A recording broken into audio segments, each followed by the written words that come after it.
Hello guys, welcome back to our channel. நான் தான் உங்கள் பிரு. நாம இன்றைக்கி இதில் பார்க்க போகிறது 2021 ஒரு கன்னட ஆக்ஷன் காமெடி படமாக எடுக்கப்பட்ட சால்ட் படம் எப்படி இருக்குது அப்படிங்கிறத இந்த வீடியோவில் பார்க்க போகிறோம். ஸோ இந்த படத்தை இப்போ அஃபிஷியலாக தமிழ் டப்பிங் பண்ணி தந்தி ஒன் அப்படிங்கிற யூடியூப் சேனலில் ஸ்ட்ரீம் பண்ணியிருக்காங்க. ஸோ இந்த படம் பார்க்கறதுக்கு எப்படி இருக்குது, படம் பார்க்கலாமா இல்லையாங்கிறத இந்த வீடியோவில் பார்த்துடலாம். அதுக்கு முன்னால் இந்த படத்தோட கதை என்னங்கிறத ஃபஸ்ட்டு பார்த்துருவோம். படத்தில் வர 4 ஃப்ரெண்ட்ஸ், இந்த 4 பேரோட பேரை தான் சால்ட் அப்படிங்கிற மாதிரி கூப்பிடுறாங்க. ஸோ இவங்க 4 பேருமே சினிமா ஃபீல்டில் ஒவ்வொரு துறையில் கையில் வச்சுக்கிட்டு ஏதாவது ஒரு படம் பண்ணணும் அப்படிங்கிற ஒரு தாட்டில் வந்து சுற்றிக்கிட்டு இருக்காங்க. ஸோ ஒருத்தன் ஹீரோ, இன்னொருத்தன் வில்லன், இன்னொருத்தன் கேமராமேன், இன்னொருத்தன் டேரக்டர்னு சொல்லி இந்த 4 பேருமே மொத்தமாக சேர்ந்து ஒரு படம் பண்ணணும் அப்படிங்கிற ஒரு ஏக்கத்தில் ஒருத்தர் டேரக்டராக வந்து இருக்கார் பார்த்தீங்களா, அவங்க வந்து ஒரு கதையை கையில் வச்சுருக்காப்புல. அந்த கதைக்கு ஒரு ப்ரொடியூசர் கிடச்சிச்சு அப்படின்னா இந்த படத்தை எப்படியா பண்ணிடலான்னு சொல்லி எல்லாருமே ப்ரொடியூசராக தேடிட்டு இருக்கும்போது படத்தோட வில்லனாக வர டான் லக்கி அப்படிங்கிற ஒருத்தர் கிட்ட இந்த கதையை சொல்கிறாப்புல. அவர் இந்த படத்தோட கதையெல்லாம் கேட்டுட்டு நல்லா இருக்குப்பா தம்பி, இந்த படத்தை கண்டிப்பாக நானே ப்ரொடியூஸ் பண்ணுறேன் அப்படின்னு சொன்னாலும் படம் என்ன வச்சு நான் வந்து என்னோட பயோபிக்கு ஒரு படத்தை எடுத்து கொடுங்க, அதுக்கப்புறம் இந்த படம் பண்ணலாம் அப்படிங்கிற மாதிரி சொல்கிறாரு.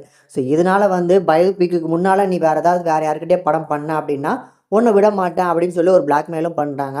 இதுக்கப்புறம் நம்ம ஹீரோ அண்ட் அவங்களோட ஃப்ரெண்ட்ஸ் எல்லாம் சேர்ந்து இவரை வச்சு அந்த படம் பயோபிக் எடுத்தாங்களா இல்லை இவரோட படத்தை எடுத்தாங்களா, அதுக்கு நடுவில் நடக்கிற அந்த ட்ராமா என்னங்கிறது தான் அந்த படத்தோட மீதி கதைங்க. இந்த படம் பார்க்கறதுக்கு ஒரு ஆவரேஜான காமெடி ட்ராமாவாக ரெடியாக இருக்குது. கண்டிப்பாக பர்ஃபார்மன்ஸ் வைஸாக பார்க்கும்போது இந்த படத்தில் நடிச்சிருக்க எல்லாருமே ஒரு ஓகேஸ்டான ஒரு பர்ஃபார்மன்ஸாக கொடுத்துருக்காங்க.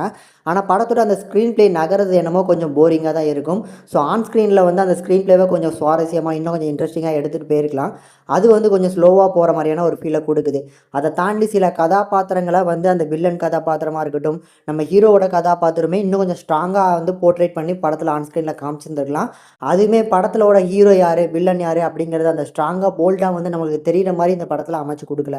தென் இவங்க எடுத்துருக்க அந்த காமெடி ஜேனர்னு எடுத்துக்கிட்டோம் அப்படின்னாலுமே அந்த காமெடி போர்ஷன்ஸுமே ஒரு சில இடங்களில் வந்து மைல்டாக வந்து ஒர்க் அவுட் ஆயிருக்கு. So major of the part அப்படின்னு பார்க்கும்போது காமெடிங்கிறது சுத்தமாக ஒர்க் அவுட் ஆகலை அப்படின்னு தான் நம்ம சொல்ல முடியும். ஸோ ஓவராலாக ஒரு ஆவரேஜான ட்ராமா தான். கண்டிப்பாக ஃபேமிலியோட பார்த்து என்ஜாய் பண்ணுற மாதிரியான ஒரு நல்ல என்டர்டெயின் கொடுக்குற மாதிரி எடுத்திருப்பாங்க. முடிஞ்சால் ட்ரை பண்ணி பாருங்கள், யூடியூப்லேயே இருக்குது அப்படிங்கிறதுனால.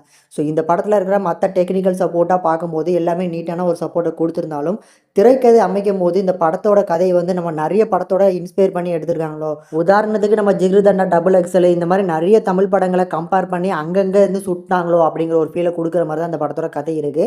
ஸோ அதெல்லாம் மைண்டில் வச்சுக்கிட்டு படத்தை பார்க்க முடிஞ்சால் ட்ரை பண்ணி பாருங்கள். ஒரு ஆவரேஜான என்டர்டெயின் கண்டிப்பாக கொடுக்கும். ஸோ இந்த படத்துக்கு நம்ம சேனல் ரேட்டிங்னு பார்க்கும்போது 5:2 வரைக்கும் ரேஷியோ கொடுத்துருக்கோம். ஒரு ஆவரேஜான ட்ராமா தான். முடிஞ்சால் ட்ரை பண்ணி பாருங்கள். படத்தோட தமிழ் டப்பிங்குமே நீட்டாக இருக்குது.